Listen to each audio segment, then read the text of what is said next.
स्वागत है आप सभी का ऑनलाइन क्लासेज में। उम्मीद है बच्चों आप रोजाना की तरह ठीक होंगे, आपका परिवार ठीक होगा।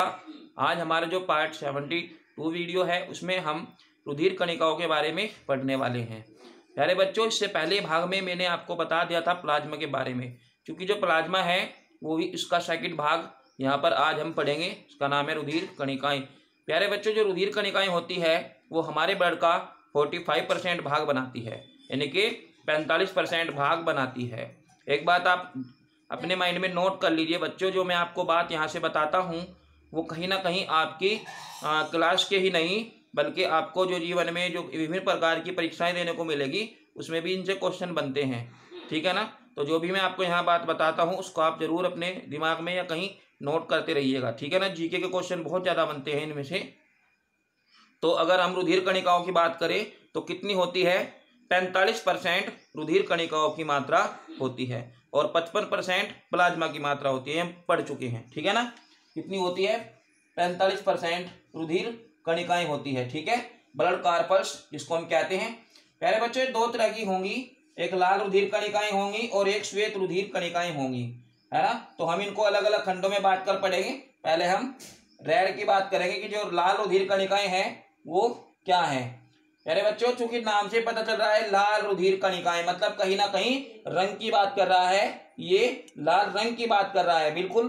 तो जो उसका लाल रंग होता है वो कहीं ना कहीं बच्चों हीमोग्लोबिन के कारण होता है। हीमोग्लोबिन एक क्या है? एक लोहे की प्रोटीन होती है, यानी कि इसमें लोहे के साथ ग्लोबिन प्रोटीन जुड़ी होती है और इसमें श्वसन पिगमेंट पाए जाते हैं, जिसको हम पिगमेंट बोलते हैं, मतलब इसमें लाल पिगमेंट पाए जाते हैं और इसी के कारण हीमोग्लोबिन के कारण ही रुधिर का जो रंग होता है वो लाल होता है।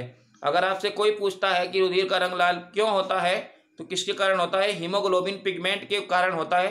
ये एक श्वसन वर्णक होता है बच्चों। क्या होता है? ये श्वसन वर्णक होता है, ठीक है। और ये लाल रंग का होता है, ठीक है। रेस्पिरेटरी पिगमेंट होता है और ये लाल रंग का होता है। इसी कारण हीमोग्लोबिन के कारण जो रुधिर का रंग है वो लाल होता है, ठीक है ना।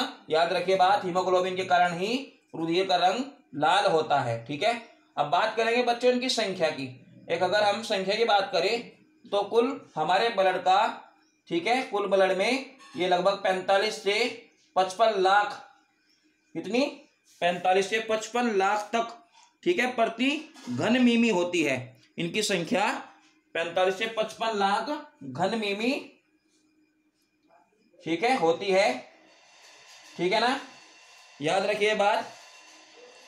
प्यारे बच्चों, अगर हम इसकी मात्रा की बात करें तो ये मात्रा हमारे रक्त में सबसे ज्यादा होती है, मतलब हमारा जो ब्लड होता है उसमें ये मात्रा क्या होती है? सबसे अधिक होती है। अगर आपसे ये क्वेश्चन पूछा जाता है कि किस कणिकाओं की संख्या सबसे ज्यादा होती है तो भैया लाल रुधिर कणिकाओं की जो संख्या होती है सबसे ज्यादा होती है। प्यारे बच्चों, अगर हम इनकी उम्र की बात करें कि इनका जीवन काल कितना होता है, ये क्वेश्चन बहुत ज़्यादा बनता है। तो इनका जीवन काल बच्चों 120 डेज होता है, 120 दिन इनका जीवन काल होता है। याद रखिए बात, 120 दिन आप यहाँ पर नोट कर लीजिए कि जो लाल रुधिर कणिकाएं होती है, ठीक है, ये केवल 120 दिन तक ही जीवित रह सकती हैं, ठीक है ना। इसके बाद ये जीवित नहीं रह सकती, नई कोशिकाओं का निर्माण होता है, ठीक है। तो ये हो जाएगा हमारा लाल रुधिर कणिकाओं के बारे में। इसके बाद हम बात करेंगे बच्चों श्वेत रुधिर कणिकाएं, व्हाइट ब्लड कार्पल्स, ठीक है, WBC जिसको हम कहते हैं। इनका नाम इसलिए ऐसा रखा गया है बच्चों, इनका कोई रंग नहीं होता है, ठीक है ना। ये श्वेत होती है, मतलब रंगहीन होती है। आप ये समझ सकते हो कि इनका कोई भी रंग नहीं होता, लेकिन ये होती ही ब्लड में ही है, ठीक है ना, ये ब्लड में ही होती है। और इनकी जो आकार होता है वो लाल रुधिर कणिकाओं से थोड़ा बड़ा होता है, मतलब ये इस तरह की होती है। आप इसको कह सकते हो जैसा अमीबा होता है ना, अमीबा इस तरह का, तो आप इसको ऐसा भी बोल सकते हो। हालांकि जो इनकी शेप होती है वो इस तरह की होती है लाल रुधिर वालों की, लेकिन जो हमारे श्वेत रुधिर कणिकाएं हैं वो थोड़ी अमीबा टाइप की होती है, इसलिए इसको अमीभाव आकृति में आप कह सकते हो। प्यारे बच्चों, अगर इनकी संख्या की बात करें तो इनकी संख्या लगभग, मतलब श्वेत रुधिर कणिकाओं की अगर संख्या की बात करें यहाँ पर तो इनकी संख्या लगभग 500 से लेकर 95 से, ठीक है ना, मतलब 9500 तक, ठीक है, प्रति घन क्यूब। आप इसको ऐसा भी कह सकते हो कि प्रति घन मिमी इनकी संख्या होती है। ठीक है ना, प्रति घन सेमी इतनी संख्या इनकी होती है, या प्रति घन मिमी इनकी संख्या होती है। बच्चों अगर हम इनके जीवन काल की बात करें तो ये ज्यादा लंबा जीवन इनका नहीं होता है। इनका जीवन केवल 1 से 2 दिन तक ही होता है। आप कह सकते हो कि लगभग केवल 2 दिन ही इनका जीवन काल होता है। इनके मैक्सिमम टाइम 2 डेज। याद रखिए, जो व्हाइट ब्लड कार्पल्स है उनका जीवन काल 2 दिन होता है, और जो लाल रुधिर कणिकाएं होती है आपकी, उनका जीवन काल 120 दिन होता है। ये क्वेश्चन यहाँ पर बहुत ही बढ़िया है आपका, इसको आप याद रखिए। जो श्वेत रुधिर कणिकाएं होती है ना, वे केवल 2 दिन तक ही जीवित रहती हैं, और लाल रुधिर कणिकाएं 120 दिन तक जीवित रह सकती हैं। तो इनमें आप डिफरेंट भी समझ सकते हो। लाल रुधिर कणिकाओं की संख्या कितनी होती है? 45 से 55 लाख घन मिमी। ठीक है ना, और जो हमारी श्वेत रुधिर कणिकाएं हैं मतलब WBC हैं, वे कितनी होती है? 500 से लेकर 9500, ठीक है, प्रति घन मिमी इनकी जो संख्या होती है। ठीक है ना, अब बात करेंगे इनके पार्ट्स। प्यारे बच्चे, इनके 2 तरह के पार्ट्स होंगे, एक कणिकामय होगा और दूसरा कणिका रहित होगा।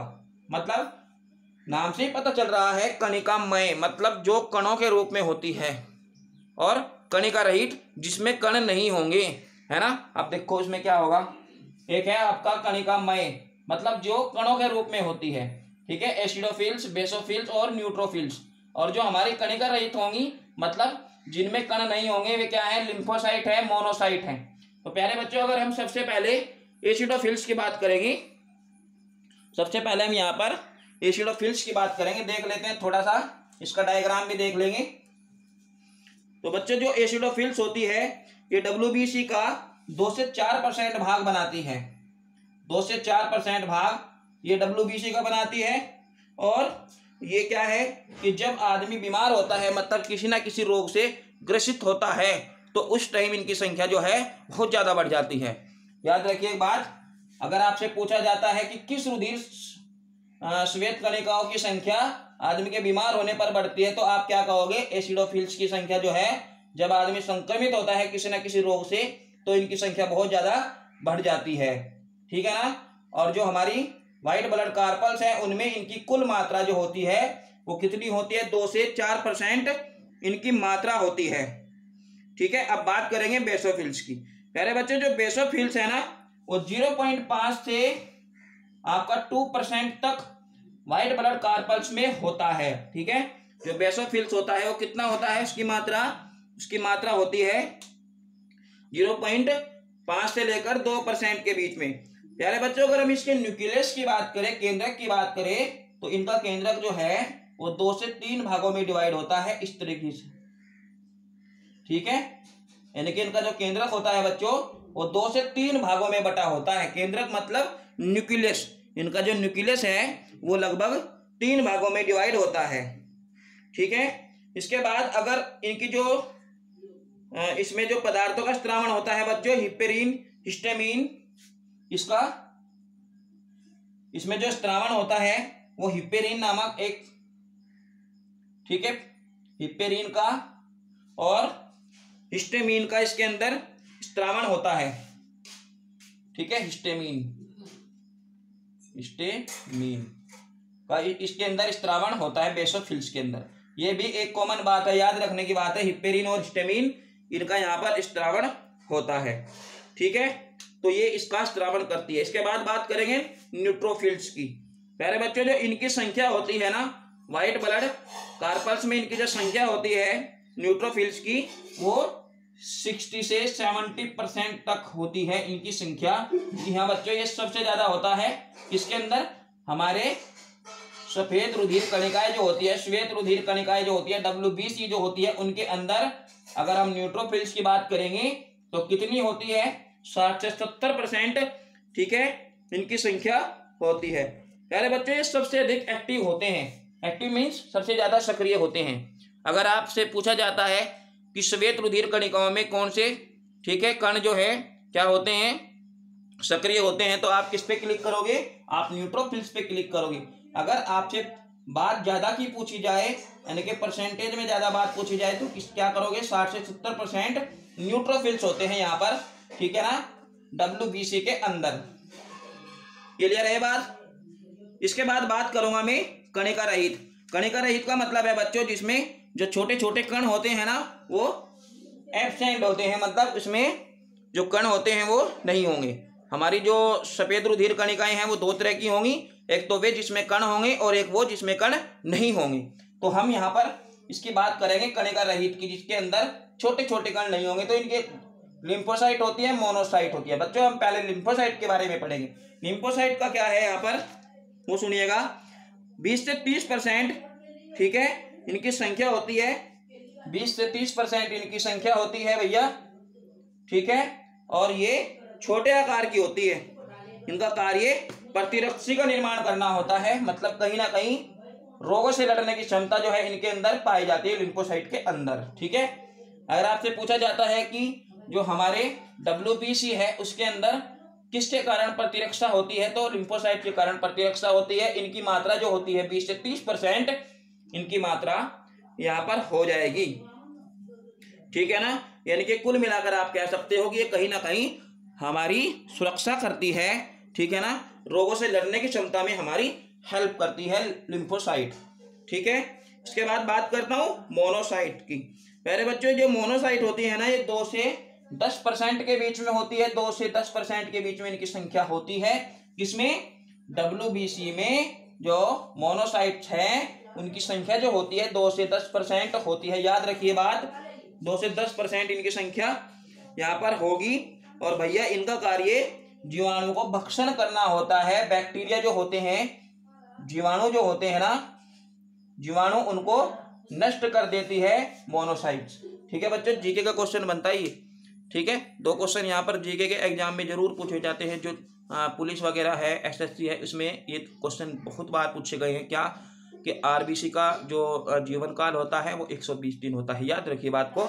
और जो मोनोसाइट होता है इसमें से किसके कारण जीवाणु नष्ट होते हैं, तो भैया मोनोसाइट्स के कारण जीवाणु नष्ट होते हैं ये मोनोसाइट, ठीक है। इस प्रकार के पदार्थ स्त्रावित करता है कि बैक्टीरिया जो है, जो जीवाणु है ब्लड के अंदर, वो पूरी तरह नष्ट हो जाते हैं, ठीक है ना। अगर इसकी क्षमता घट जाती है तो बच्चों हमें बहुत सारे रोग हो जाते हैं जो ब्लड से संबंधित होते हैं, ठीक है। तो मैंने आपको दोनों तरह के बता दिया। लिम्फोसाइट क्या करता है भैया, प्रतिरक्षा का काम करता है, कहीं ना कहीं सुरक्षा का काम करता है। ऐसा ही मोनोसाइट है तो ये भी हमें सुरक्षा प्रदान करता है, क्योंकि खतरनाक जीवाणु को ये नष्ट कर देता है, ठीक है ना। अब बात करेंगे बच्चों किसकी, अब बात करेंगे हम रुधिर प्ले टेस्ट, जिसको मैंने यहाँ साइड में लिखा हुआ है रुधिर platelets, blood platelets, ठीक है ना। प्ले टेस्ट के बारे में आपने सुना ही होगा कि भैया बुखार में, बीमारी में किसी की प्लेट गिर गई है, किसी की प्लेट डाउन हो गई है। अभी हम उसके बारे में पढ़ेंगे यहाँ पर, ठीक है, कि प्लेट डाउन कैसे होती है, ठीक है बच्चों। इसको थ्रोम्बोसाइट भी हम कहते हैं। क्या कहते हैं इसको, थ्रोम्बोसाइट भी हम इसको कहते हैं। मैं हिंदी में लिख देता हूं, थ्रोम्बोसाइट, थ्रोम्बोसाइट, ठीक है ना। थ्रोम्बोसाइट हम इसको बोलते हैं और इसको हिंदी में बोलते हैं प्लेटेट। आप सभी इससे परिचित हो, प्लेटेट से कि प्लेट गिर गई है, प्लेट डाउन हो गई है, ठीक है ना। बीमारी में ऐसा हो जाता है। प्यारे बच्चों अगर हम इसकी प्रेजेंट की बात करें, इसकी उपस्थिति की बात करें, तो जितने भी बच्चे देने वाले स्तनधारी होते हैं, स्तनधारी मतलब मनुष्य भी इसी में आ जाएगा, जो बच्चे देने वाले एनिमल्स होते हैं उनको क्या बोलते हैं, स्तनधारी जीव कहते हैं।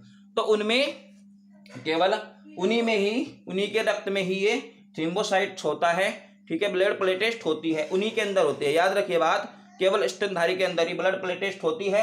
प्यारे बच्चों अगर हम इनकी संख्या की बात करें तो 2 से 5 लाख, कितनी, 2 से 5 लाख तक, बिल्कुल ठीक है ना। 2 से 5 लाख प्रति घन मिमी इनकी संख्या होती है, प्रति घन मिमी इनकी संख्या होती है भैया, प्रति घन मिमी इनकी संख्या होती है। 2 से 5 लाख इनकी संख्या होती है। प्यारे बच्चों इनका जो केंद्रक होता है वो एब्सेंट होता है, मतलब आप कह सकते हो कि इनमें केंद्रक नहीं होता है। केंद्रक नो कर देंगे कि भैया इनमें केंद्रक नहीं होता है। ये अंडाकार होती है, ठीक है। चोट लगने पर थक्का जमाने में सहायता करती है ब्लड प्लेटेस्ट, ठीक है। इनका आकार अंडाकार होता है और जब चोट लग जाती है ना, जब चोट लग जाती है तो ये रुधिर का थक्का बनाने में हमारी हेल्प करती है, ठीक है, प्लेटेस्ट। प्यारे बच्चों, जब बीमार हो जाते हैं हम बहुत ज़्यादा, तो तब भी इनके डाउन होने का खतरा रहता है, ठीक है ना। इनका खतरा बहुत ज़्यादा बढ़ जाता है। अगर इनकी संख्या बहुत ज़्यादा डाउन हो जाती है ना, तो हमारा ब्लड दुर्बल हो जाता है, कमज़ोर हो जाता है, तो हमें बाहर से रक्त की ज़रूरत पड़ती है, ठीक है, जिसको रुधिर आधान कहते हैं। उसकी चर्चा हम नेक्स्ट वीडियो में करेंगे। आज की वीडियो में इतना ही। प्यारे बच्चों, उम्मीद है आपकी समझ में ये टॉपिक आ गया होगा, ठीक है। अगर आपको इससे संबंधित कोई भी बात समझ में नहीं आई है तो आप मुझे कमेंट करके ज़रूर बताइए कि आपके दिमाग में इससे संबंधित कोई भी क्वेश्चन चल रहा हो, ठीक है। आज की वीडियो में इतना ही। धन्यवाद।